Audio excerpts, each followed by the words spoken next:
Just keep me posted. You're live right now, but it's going to be an echo here. And what I try to do is when I catch it, so I keep it muted. Okay. For us here. So let's just go with this live right now. Wonderful. And I want to welcome Sergio de la Pena to Virginia Freak. I'm Chris Saxon, former member of the House of Delegates, served from 2002 to 2010. I want to make sure we don't get any audio back here from our good folks at YouTube. That sometimes happens when we do these interconnected things. I'll be talking and all of a sudden what I just had is what is being broadcast on YouTube. That's just a little wrinkle we have here, but I think we got that straightened out. So let's introduce Sergio de la Pena to the voters out there, the ones who are the delegates. 53,000 people have signed up for this amazing unassembled convention here in this difficult, turbulent time of a pandemic. So, Mr. de la Pena, introduce yourself. Tell us why you're running for governor. Well, thank you, Chris. First of all, I'm running for governor to protect the American dream. Virginia is the cradle of the American experiment that has created the greatest good and opportunity in the history of the world. And that dream is now being challenged or being assaulted by the governor and General Assembly in Richmond. They planted the seeds of its destruction.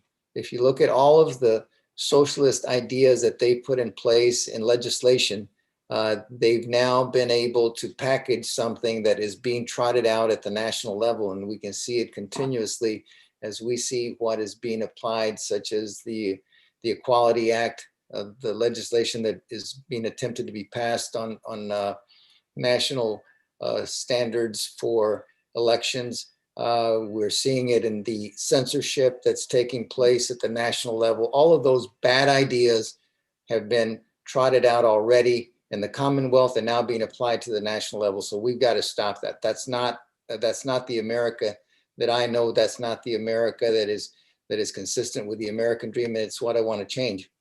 And so this is the reason that I'm running. A little bit about me biographically. I came to the United States from Mexico. I was raised in a house with dirt floors and no running water. Came across legally when I was 5 years old. I started picking cotton when I was 10. It was the way that we provided help to our family to make ends meet. It wasn't that much fun back then, but it taught me how to work.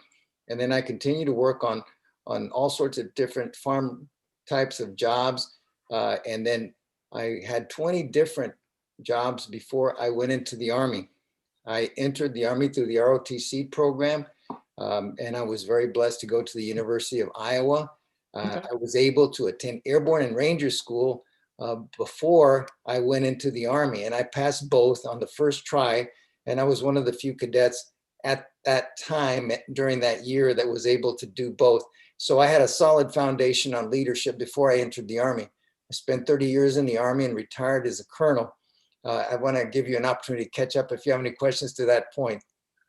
No, that's great stuff because it's an impressive story. We had you on the candidate forum with New Mission PAC, Daniel Gade's organization. Yes. And I was struck by your biography. Not many people come to this country thinking it's a bad place. They come here because it's better than what they had before. And what I think has been missing in the conversation politically over the last several years in this country is just what a great country we truly have. And the hearing the story of the immigrants who come to America and profess its greatness, and I think it's very appealing, especially when people are so down and navel gazing every time they talk about America. I'm like, if it's so bad, why are you still here? You can leave freely. No one ever does. They always say, oh, if this person gets elected, I'm leaving. They never do. And we have a lot of expatriates, don't get me wrong. But over the weekend, my daughter and my wife, we had a conversation at the kitchen counter about, kids these days really not happy in the United States of America. And I reflected back to her and said, I think it's just a lack of gratitude for what we do have and how great we do have it. And someone with your background growing up on a dirt floor and rising now through the ranks of the military,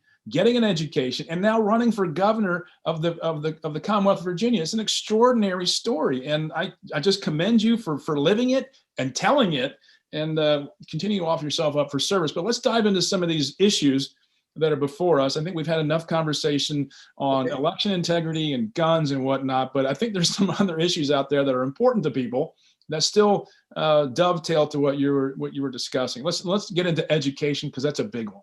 That's it. Where do you stand on K through 12 education, and what would a Sergio de la Pena administration do in K through 12? Well, let me start by our personal choice on education. My wife homeschooled our 5 children for 18 years, all the way through high school. So we had the option of homeschool. To a lot of people that I've spoken to, especially Latin American officers that have come to our house, they think it's a crazy idea, but then they see the product. And we have my oldest son graduated from UVA. I had another daughter that graduated from George Mason. I've got another one that went to school in Boston. I've got another one that went to Oberlin College, Oberlin Conservatory, because she's a cellist. And then I've got a senior that's getting ready to go to school. My preference on education is give the parents the maximum flexibility for school choice. It's about portability. We need to make sure that we allow parents the opportunity to train their children, educate their children in a way that's consistent with what they believe that they should be trained in. And there should be a solid voice in parental decisions on how you educate your children. So having school choice is absolutely essential to continue to grow as a commonwealth and also nationally and internationally. I did a fair amount of work on school choice when I was in the legislature. Know the issue fairly well. It's not evolved much in Virginia over the last 8 years or so. But in that light, we talk about school choice, but what would your administration do to achieve it? Well, the first thing that you do is in anything you do in the Army, things change all the time. Right. And I'm not going to sit here and profess to you that I'm an education expert, but you know what? The beauty of being governor is you can round up as many experts as you want. You put the teams together, you give them the vision and say, this is what I want you to give me an idea of what it would cost. What are the options? And then you go with that. I mean, you can't be making all kinds of promises about how you're going to be able to do it. You need to make sure that you understand what's out there, what's the infrastructure, what's the cost, what are some of the regulations involved, and how can you go about coming up with the best solution? But I argue that if you allow human creativity to unleash, you can come up with some solid choices. And my preference from a big picture perspective is more choice and make sure that we get the bang for the buck. You've got to have a return on investment. My campaign is based on return on investment, and that's exactly what I would do as your governor. Okay, any business community likes to hear that. ROI is a big one. So let's jump over now to the next level, higher education. A lot of school choice, parental choice, in higher education, isn't there? We seem to cordon off that K through 12 time frame of kids. You got to go to your the schools in your zip codes, or how the local government cordons you off there. But what are your policies? What are you thinking about higher education, Sergio? Well, higher education look. The world comes to the United States because our higher education is the best in the world. The best universities in the world are in the United States. Virginia has some of the best universities, especially public universities, in the country. UVA is such an example. William and Mary is such an example. Virginia Tech is such an example, and many of the others. I mean, JMU, I can go on and on. I mean, we've got about 150 schools of, post K-12 education. Right. I'm just citing the ones that get the highest ratings. And a lot of times, if you go to some of the smaller private colleges, they also rate very high. But rather than come up with a laundry list of those, let's just stick with those. Sure. We need to make sure that they continue to be competitive. When we start allowing some of these universities to become the victims of unnecessary indoctrination, and then we've gone off the wrong track. What we need to do is focus on those things that are going to make us competitive internationally. The Chinese are definitely taking advantage of our education system because they've got 350,000 of their students here in the United States. There's a reason for it. And not only are we talking about education, but universities are also the foundation of research. And so we need to make sure that we continue to work in partnership with industry and with government in ensuring that our research facilities are at the forefront of new technologies and new solutions that are going to take us forward into the 22nd century. Well, it's a great recap of where we are, but where should we be? Where should Virginia position itself? Because we do get a lot of economic development from our research universities, from people moving to the Commonwealth, want to raise their kids here to take advantage of higher education. We have one of the best, if not the best, higher education system in the country. And yet higher education is coming into a lot of fire politically because, let's be honest, things are changing in higher education and not necessarily for the better. What would a De La Pena administration be looking to do relative to the oversight of higher education in Virginia? Well, let's talk about the realm of the possible and what you have. If I'm elected governor, the very first thing that you do is take advantage of the powers that the governor has. And those are being able to control boards and the selection of boards. You can control regulations and you can control the budget. And I would use all of those tools to ensure that higher education comes under the appropriate level of guidance and scrutiny that it deserves, because a lot of times you end up deviating from core educational curriculum that gets into the things that make us more competitive instead of becoming more of a ground for political dialogue that takes us nowhere. The United States, as I said, is the cradle. Virginia is the cradle of the American experiment. Let's focus on the things that talk about free markets, that get us away from all of these ideas that are Marxist based that takes us nowhere. And we can have a long discussion about where Marxism takes us, but that's not where we need to be. We need to be focused on what makes us competitive against great power or against competitors such as China and Russia that are in the great power competition realm. The United States has always been at the forefront and will always be under my administration, especially in the Commonwealth. Right, but a lot of our competition in higher education is more domestic, with Florida and South Carolina and Tennessee and Texas and all these states competing for jobs and economic investment. That has to be ever front for any administration. And I don't want to dwell too much on higher education, but just leave you with that little nugget. It's good. It's great in the campaign to talk about Russia and China, but Virginia has a Virginia focus, and we're competing against other states as well.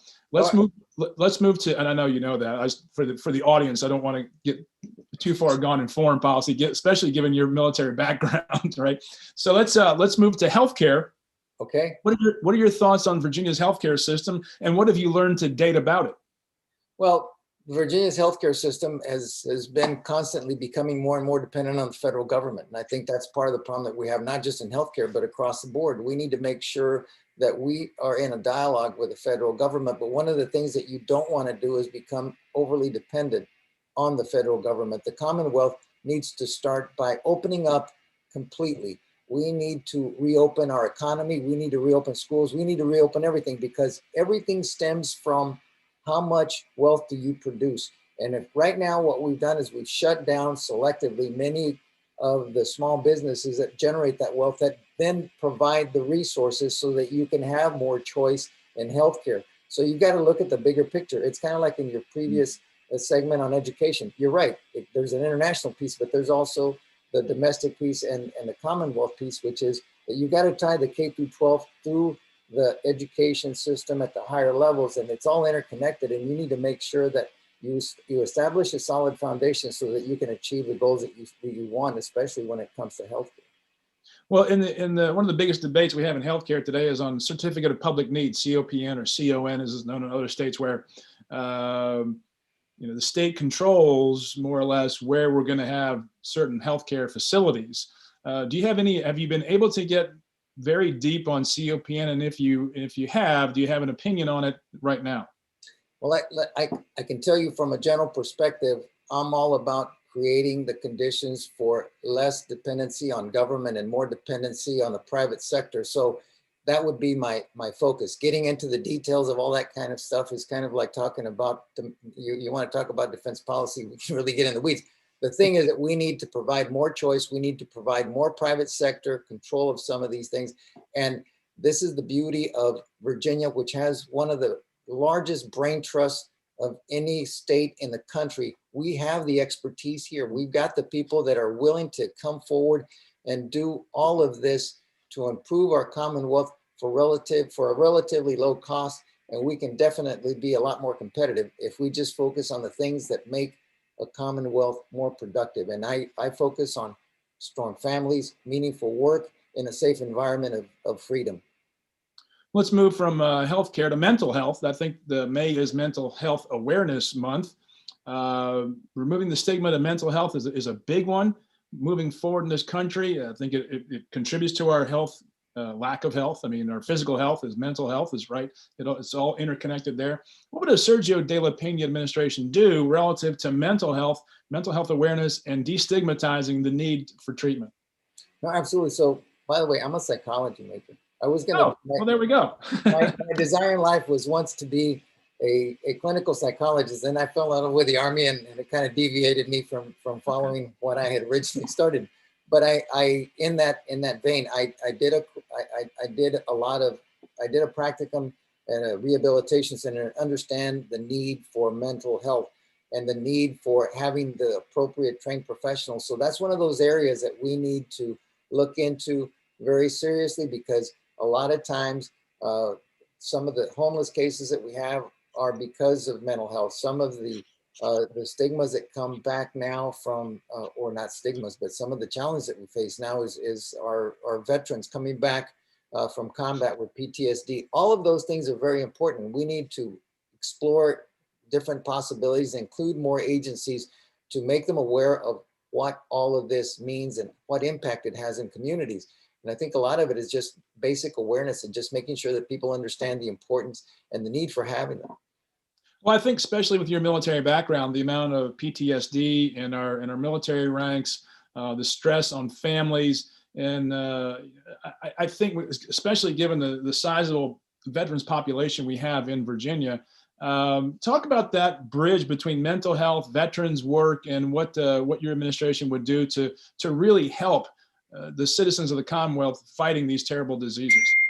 No, absolutely. So mental health is one of those issues that's really come to the forefront, especially with our veterans, because we understand the stresses that they've been under. And one of the things that we found is that PTSD is something that's always existed. It's just that more recently we've been able to identify it. It existed in World War II. It existed in any conflict that we've ever had, Vietnam, Korea, name the conflict. It's always been there. But it's what are the outcomes? What happens when you put people under this kind of stress? Today under COVID, if you start looking at the stresses that have been put in our children, there's more people dying, there's more children dying of suicide than we have from COVID. So we need to look at the overall picture and figure out how do we stop creating the conditions that create even more stresses and create even more health concerns than we could do by just opening up the economy, because a lot of it has to do, let's get productive, and then we can have the resources to be able to do the kinds of things that we need to in mental health, because it's definitely an issue, and there's definitely stigmas, but there's ways that we can fix this through education and awareness by all sorts of different media that you have, public service announcements, things of that nature. Okay. Let's move, if we can, to economic growth, job creation. One of the elements of getting out of this pandemic is getting people, like you said, back to work, meaningful, productive work. It's mentally healthy, it's physically healthy, it's good for the economy, it's good for families and neighborhoods and communities. What are your thoughts on economic development? Well, let me start by one of the foundational sayings that my mom used to tell me. I would tell her, Mom, I'm feeling depressed. He says, I'll fix your depression. Go out there and do X, Y, and Z. And it was work. And what that gets to is, if you have work, a lot of these other things go away. And if you look at what is at the foundation of how well a commonwealth does, and I would argue that wealth is the product of human creativity and an environment of freedom, which is not my idea. That's something that Lou Rockwell says, and I learned that from my wife, who is a homeschool economics teacher. And that's exactly right. If you can create the conditions where you have human creativity and an environment of freedom, we can do anything. Look at the creativeness of the United States. We went in World War II from having no industrial base to becoming an industrial powerhouse like the world had never seen. That's the creativity. That is the potential that exists in the United States if you allow people to be able to go back to work in a free enterprise system with less government controls, and then we can have the growth that we need to be able to achieve all of these other things. It's that simple. And then you've got to reduce regulations, you've got to reduce taxes, and you've got to cut back on government spending. Okay, so you're getting into some of the wheelhouses here that I've always enjoyed talking about in my time in the legislature: controlling costs, Yes. trying to reduce the tax burden. But our tax system our tax code in Virginia is not aligned with our economy anymore. We basically have a mid 20th century tax code, and we have a burgeoning 21st century economy, and they are misaligned. And tax reform has been bandied about for years. And how do we get that truly aligned? And sometimes, you got to raise rates and lower rates, but you can do it in a tax neutral position. Someone's going to get pay a little bit more every once in a while. But what are your thoughts on tax reform, since we're getting into that level of discussion here when it comes to economic growth, job creation, and competitiveness? Well, one of the things that always happens when you implement something new, you're going to have to go through an adjustment period.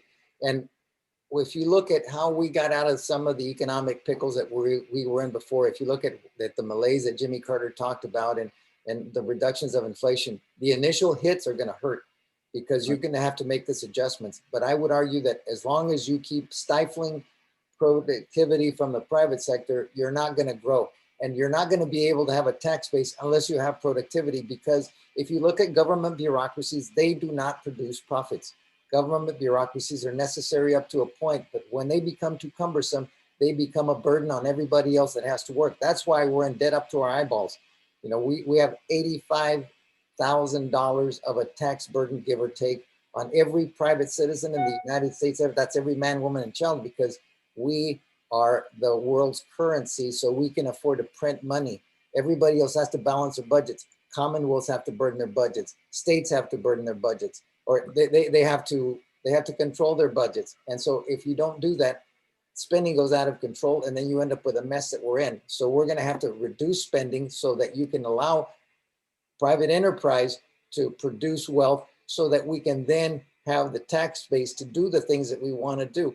It's not the government to come up with that solution. It's the government to keep out of the way, reduce its footprint, and allow the private sector to grow. Well, do you have any planned cuts or decreasing the budget increases over time, managing that down? Do you have anything that I know you're sort of new to state government and politics in general, but do you have any in mind that leads you to make those statements? Let's talk about basic principles. When my mom and dad came to the United States and they didn't have any money, they didn't spend what they didn't have. So you just tighten your belt and you made ends meet. What did you do? You put your kids out there to pick cotton. And that's how we were able to raise the resources that we need. So the first thing you need to do is live within your means. We did not borrow money because we didn't have anybody that would give us it, that would even lend us any money, because we didn't have it. So once you come and establish those type of frameworks, then you're able to discipline yourself to do the kinds of cuts that you need to be able to do. And you need to look across the board. I cannot imagine that there's not plenty of places where you can cut a commonwealth budget. We've got plenty of resources to look at those kinds of things and figure out where we can cut back. There are no efficient government bureaucracies, I can tell you that. Look at the DMV as an example. Not that it's a hit on the DMV in particular, but if you look at more efficient ways of getting a license, I'm sure that if you put it in the private sector's hands, it could be done very efficiently. Okay, so we're looking at a little bit more privatization, a little bit of cost cutting here. Yeah, music to my ears, and always a lot of cost cutting. A lot of cost cutting. All right, Sergio, I really appreciate your time today. Let's review your campaign and where things stand right now, and tell us what's going on. Our campaign is doing great. We're exploding. What we've got now is a popular movement. We have the greatest number of small donations of any campaign. We are starting to be known across the Commonwealth. One of my secret tools, or one of my special resources, are my children. All 5 of my children have been involved in my campaign. And if you have an opportunity to meet them or hear from them, they understand where their dad is coming from. They understand the vision. They understand where we came from. And they've been my best advocates. And my wife is also involved. So this is a family affair. And what we found is that people are hungry for someone who doesn't come up with all sorts of creative snippets. I'm just telling you what I've done. Look at my record.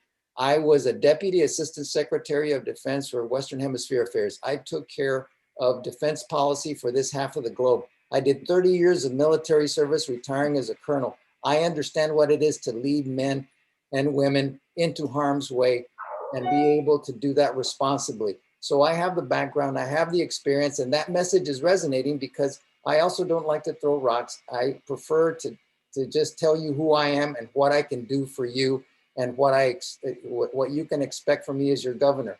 And the other thing that you also have to take into account is that we keep putting forth the same type of candidates and we keep losing because we have not expanded our voter base. We must expand our voter base. We've got to go to communities such as the Hispanic community, which is now 20% of Northern Virginia, the Asian community, which is 17% of Northern Virginia.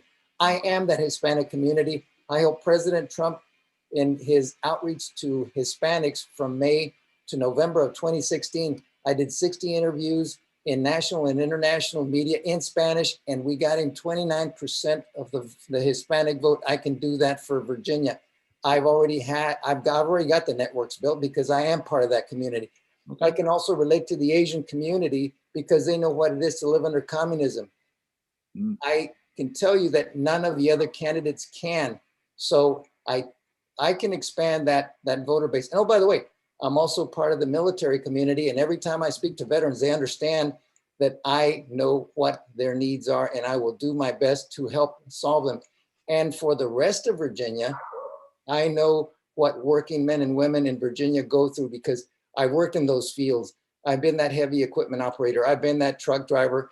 I've worked in those in those welding shops. I've worked in those lumber yards. I've worked on a drilling rig exploring for uranium. So I know what it is to work, and I can bring all of this experience to work for you so your children and grandchildren can live the American dream as I have. Because first of all, think about this.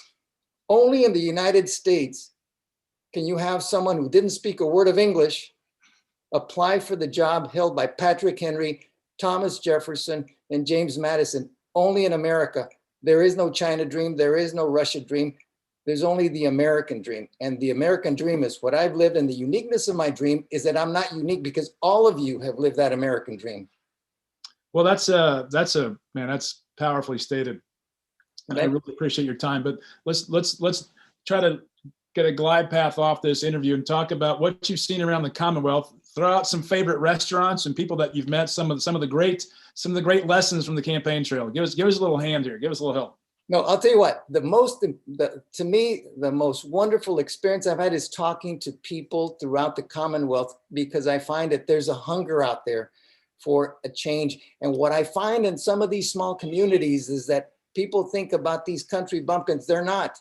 These are the people that take of their time to do things as you did. You put yourself out for public service for no cost.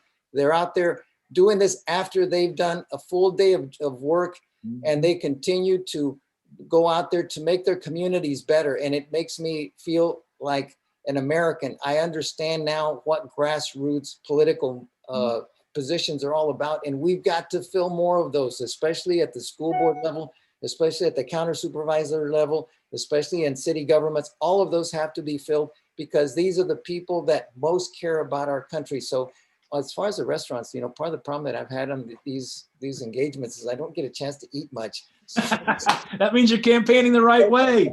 I usually come home and I eat at 10 o'clock or midnight. And it's the eating challenge has been there, but I can tell you that it is really heartwarming to see people that come up to you and tell you that they understand where I'm coming from and they understand the importance of this election. Because if we allow the Commonwealth to fundamentally change our system of government, which is what our opposition is trying to do, we are going to destroy the very essence of the American dream, because it began here in Virginia. This is the cradle of the American experiment. And those socialists that want to destroy it want to do so because they want to destroy the core of what the United States fundamentally is, and it starts with Virginia. We're going to end it on that strong statement. Sergio de la Pena, I really appreciate your time today and wish you the very best of luck at the convention coming up this weekend. And we hope we'll be talking to you a little bit more in the future. Thank you very much, Chris. I really appreciate the time. My best to you and your family. Take care, Sergio de la Pena, candidate for governor